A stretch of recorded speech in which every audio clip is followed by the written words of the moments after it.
এই কলেজ লাইফটা হচ্ছে একদম যাযাবর লাইফ, মানে খুবই অল্প সময়ের জন্য তোমার জীবনে আসছে, মনেও থাকবে না একটা সময় পরে কলেজে পড়ছিলাম, আদৌ কলেজে পড়ছিলাম এরকম মনে হবে। ঠিক আছে, এই লাইফটা থেকে তোমার রেজাল্ট বাইর করতে হবে।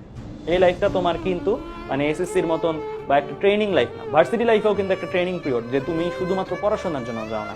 ভার্সিটি লাইফে তুমি কি, তুমি মাঝে মাঝে ভার্সিটি লাইফে যাচ্ছ কি, হলে থাকবা, সবার সাথে মেলামেশা করবা। যেমন এখন তো তুমি একটা গণ্ডির মধ্যে, একটা সুনির্দিষ্ট ছাত্রছাত্রীর মধ্যে আছো, তখন তুমি দেখবা যে বাংলাদেশের অমুক প্রান্তের মানুষরা কেমন হয়, তমুক প্রান্তের মানুষরা কেমন হয়, সবাই একসাথে থাকে, কোলাবোরেশন কেমনে করে, কমিউনিকেশন কেমনে করে, এক একজনের কালচার এক এক রকম, এক একজনের চাওয়া পাওয়া এক এক রকম, তাদের সাথে কিভাবে ডিল করে, এই জিনিসগুলো তোমাকে শেখাবে ভার্সিটি লাইফ। কিন্তু যদি সত্য কথা যদি বলি, ধরো ইঞ্জিনিয়ারিং পড়তেছি বা ইঞ্জিনিয়ারিং পড়া শেষ আমার, এইগুলার পড়া কিন্তু চাইলে স্যাররা 1 বছর 2 বছরের মধ্যে ট্রেনিং এর মতন করে, মানে কারিগরি শিক্ষার মতন করে ছেড়ে দিতে পারতো, যেটা দিয়ে আমরা চাকরি আরামসে করতে পারতাম, চাকরির জন্য জানালে তো ওইটা হয়ে যেত। কিন্তু কেন এই সময়টা দেয়? কারণ এটা হচ্ছে তুমি নিজেকে এক্সপ্লোর করো অ্যান্ড চারপাশে কমিউনিকেশন লেভেল বিল্ড করো, লিডারশিপ কোয়ালিটি বিল্ড করো। স্কুল লাইফের ক্ষেত্রে তুমি একদম ছোট্ট থেকে আস্তে আস্তে তোমার বিহেভিয়ার শিখো, মানে কি তোমার আচরণ কেমন হবে না হবে শিখছো লম্বা সময়। কিন্তু কলেজ লাইফ এগুলোর জন্য না। কলেজ লাইফ হচ্ছে ওয়ান অ্যান্ড অনলি তোমার একটা জার্নিতে ঢুকছো, পরে তোমার একটা রেজাল্ট নিয়ে বাইরে হবে। ঠিক আছে, তো কলেজ লাইফ কিন্তু একটু ডিফারেন্ট, ওই সাইড থেকেও ডিফারেন্ট, এই সাইড থেকেও ডিফারেন্ট। এই টাইমে তোমার খুব বেশি মজা আমোদ প্রমোদ করার সময় নেই। ঠিক আছে, তো সবাই 100% আমি বলবো যে তোমরা যারা যারাই আসো 100% তোমরা একটা জিনিস মাথায় রাখবা, যে এই টাইমটার মধ্যে যেমন আমাদের সাইকেল 1-এ কয়জন ভর্তি এখন পর্যন্ত, কত 1300-1400 এরকম। সাইকেল 2-তে আমি লিখে দিতে পারবো একদম ইয়ার লং লাস্ট পর্যন্ত, দেখবা হয়তো 1500 এটাও যাবে, 2000, 2500, 3000 যাবে, এটা একটা সময় এইখানে ভর্তিটা। বাট সাইকেল 1-এ, সাইকেল 2-তে একটা সময় হয়তো কত কিছু হইলো কম থাকবে সাইকেল 1-এ, যতই চেষ্টা করি না কেন, কারণ এই যে আস্তে আস্তে ঝরে পড়বে, সবাই তো আর লাস্ট পর্যন্ত ফাইট করতে পারবে না।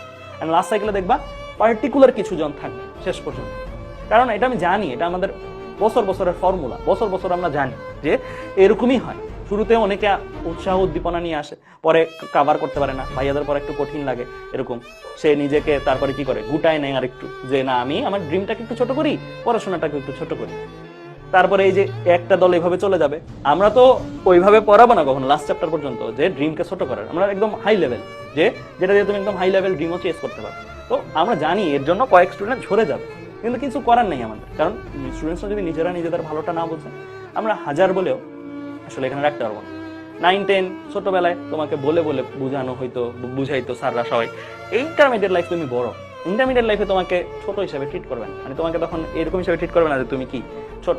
তুমি যদি এখন একটা ক্রাইম করো, তো ক্রাইম করলে কিন্তু তোমার দেখা যাবে কি, তোমাদের অনেকেরই দেখবা যে 18 বছর হয়ে যাবে আর ইন্টার লাইফ শেষ হয়ে যেতে, তো তোমাকে কিন্তু একদম গ্রোন আপ নাগরিক হিসেবেই ট্রিট করবে। ঠিক আছে, তো তোমার কিন্তু এখন আর ওই ছোটর যে একটা ঢাল থাকে মানুষের, যে আমি ছোট, ওই ঢালটা কিন্তু চলে গেছে, ওই ঢালটা সামনে থেকে নাই। আস্তে আস্তে দেখবা তোমার ফ্যামিলির আচার আচরণও তোমার প্রতি চেঞ্জ হবে। আগে হয়তো যেভাবে তোমাকে ট্রিট করতো, তুমি একটা ভুল করলে যেভাবে তোমাকে হয়তো বুঝাই দিত, আস্তে আস্তে ওই জিনিসটা চলে যাবে, গায়েব হয়ে যাবে। এটাই রিয়েলিটি। অ্যান্ড এই জিনিসটা তোমরা যত দ্রুত অ্যাকসেপ্ট করো, তত দ্রুতই তুমি কি ম্যাচিউর হবা অ্যান্ড ভালো কিছু করতে পারবে। ঠিক আছে, সো এই কথাগুলো বললাম এই কারণে যে তোমাদের কমেন্টের প্রেক্ষিতে, যে তোমরা আস্তে আস্তে পড়ার লেভেল বাড়াও।